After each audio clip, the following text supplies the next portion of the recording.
¿Qué tal? ¿Cómo están? Espero que estén muy bien y aprovechando de buena manera su cuarentena, esperando que las cosas se arreglen en algún momento. Hay que mantener la fe, mantenerse fuerte y estar en casa, en familia, culturizándose, reflexionando y haciendo, por supuesto, los trabajos quienes correspondan.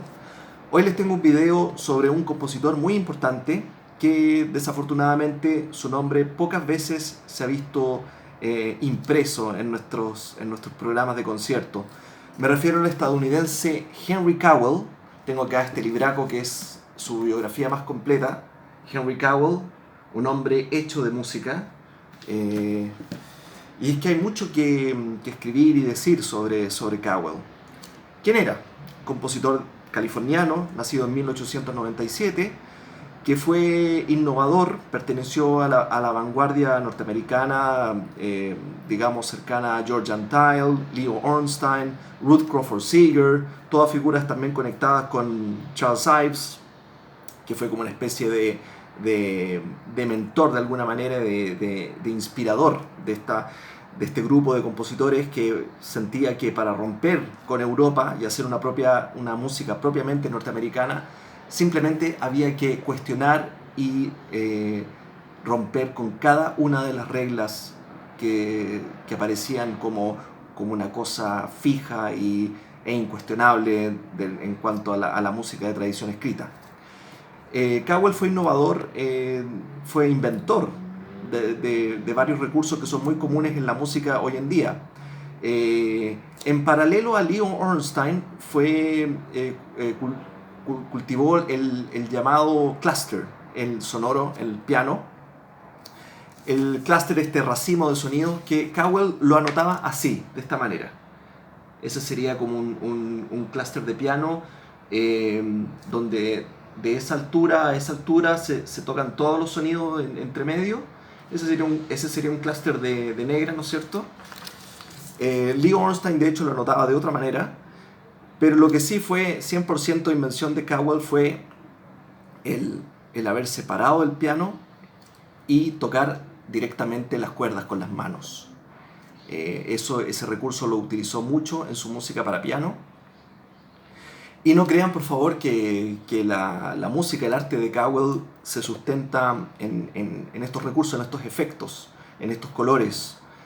Siempre hay en Henry Cowell un sentido de forma, un sentido de discurso musical y un sentido de melodía. Para él las líneas melódicas eran muy, muy importantes.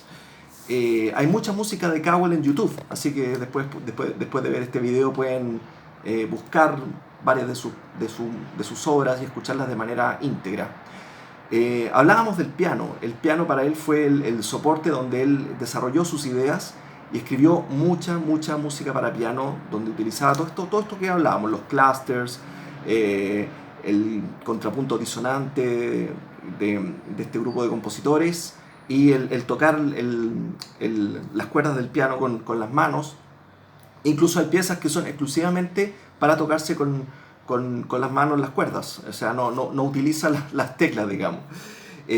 Quiero mostrarles y comentarles algunos de los discos que tengo con música de Cowell, y partiendo más o menos cronológicamente con este que es una pieza de colección, porque esta antología tiene la música para piano de Cowell, una selección de obras tocadas por él mismo. Ahí sale Henry Cowell tocando las cuerdas del piano.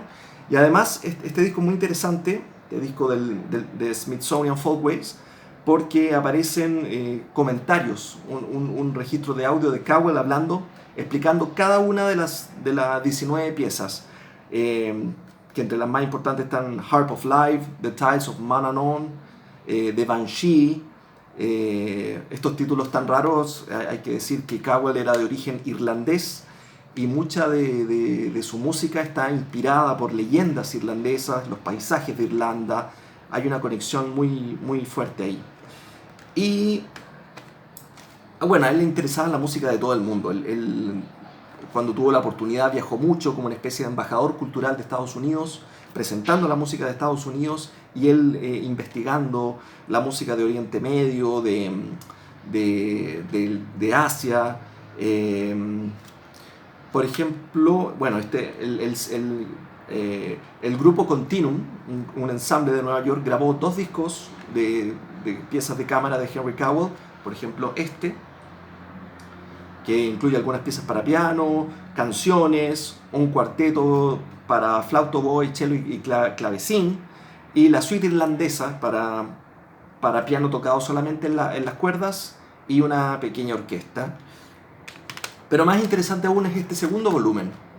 Ahí vemos nuevamente a Cowell en la foto tocando. Ahí está tocando de Banshee, de hecho. Aquí se incluye de Banshee, este espíritu, esta leyenda irlandesa. Y hay una pieza que se llama Homenaje a Irán. Ya les hablaba de su interés por Oriente Medio, que es para violín y piano, pero se incluye también tambor persa. Cowell visitó Irán y estudió la música de los instrumentos de ese país y por supuesto se dedicó a difundir la música de Estados Unidos. Otro disco también muy interesante es este disco doble del sello Mode. Ahí aparece Cowell componiendo con un gato. A él le encantaban los gatos, siempre estaba rodeado de gatos. Y este disco incluye cuartetos de cuerda. Entonces ahí vemos otra arista de su creación. El cuarteto de cuerda es un formato que refleja muy bien toda la capacidad todo el lenguaje de un compositor, creo yo. Este es un discazo. Acá son los conciertos para piano. En este disco se incluye el concierto para piano y orquesta de Cowell, donde todas estas cosas que hablábamos de su forma de utilizar el instrumento se juntan con una orquesta sinfónica. También están otras obras para piano y orquesta como el Concerto Piccolo, muy interesante, de su periodo tardío, y una sinfonieta para orquesta de cámara que Anton Webern dirigió en Viena en su momento. Una cosa que, para ir hablando un poco más sobre también la vida de Cowell,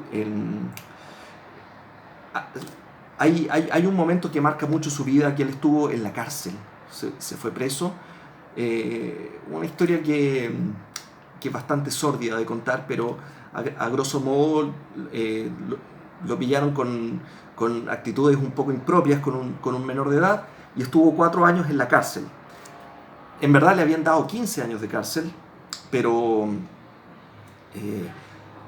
a los 4 años lo soltaron por buena conducta y también porque se revisó su causa y se encontró que 15 años había sido una pena muy dura para lo que había hecho efectivamente. En la biografía de Cowell en Wikipedia pueden conocer un poco más sobre esa historia. Y bueno, estando en la cárcel se dedicó a componer mucho, compuso música para percusión, compuso cosas para que los propios internos de la cárcel interpretaran. Se armó como una pequeña banda.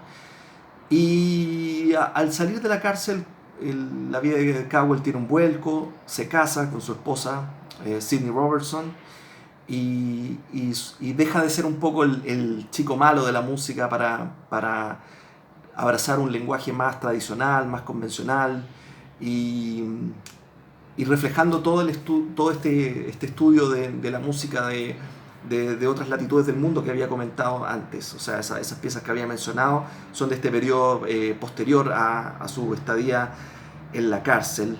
Y un dato que no puedo dejar pasar: hay una conexión con Chile.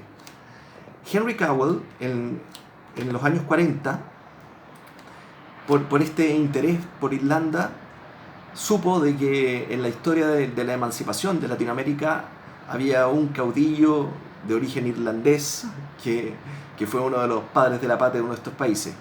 Por supuesto estamos hablando de Chile y el personaje es Bernardo Higgins. Esta historia le interesó mucho a Henry Cowell y me van a creer que Cowell trabajó su única ópera inspirado en la figura de Bernardo Higgins. La obra se llama O'Higgins of Chile, pero lamentablemente está inacabada. O sea, la partitura base está en versión para canto y piano, pero él nunca la orquestó. Ese material está en el archivo de Henry Cowell en Nueva York, esperando que algún día alguien lo rescate, se orqueste y se monte. Yo creo que sería hermoso que esa obra se hiciera acá en Chile, ¿no es cierto? O'Higgins of Chile. Espero ver el día que eso suceda, ojalá, ojalá. Para eso hace falta también reivindicar a la figura de Henry Cowell. Y como último disco les quiero mostrar este, con la orquesta de Louisville, muy importante en la difusión, en el registro de obras de compositores estadounidenses. Entonces este disco se dedica especialmente a la música sinfónica de Cowell, donde incluye Ongaku, una obra que está inspirada en Japón, en la tradición japonesa, y dos de sus sinfonías, la 11 y la 15. La sinfonía 15 es muy interesante, estoy casi seguro que está en YouTube, por el trabajo que hace con las cuerdas, cómo trata las cuerdas. Ahí ustedes se dan cuenta de que Cowell era un compositor absolutamente único.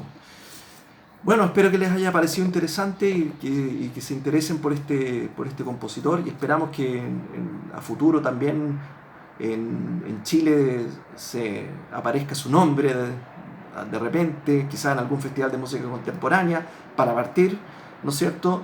Y eso, disfruten, cuídense, manténganse a salvo. Chao.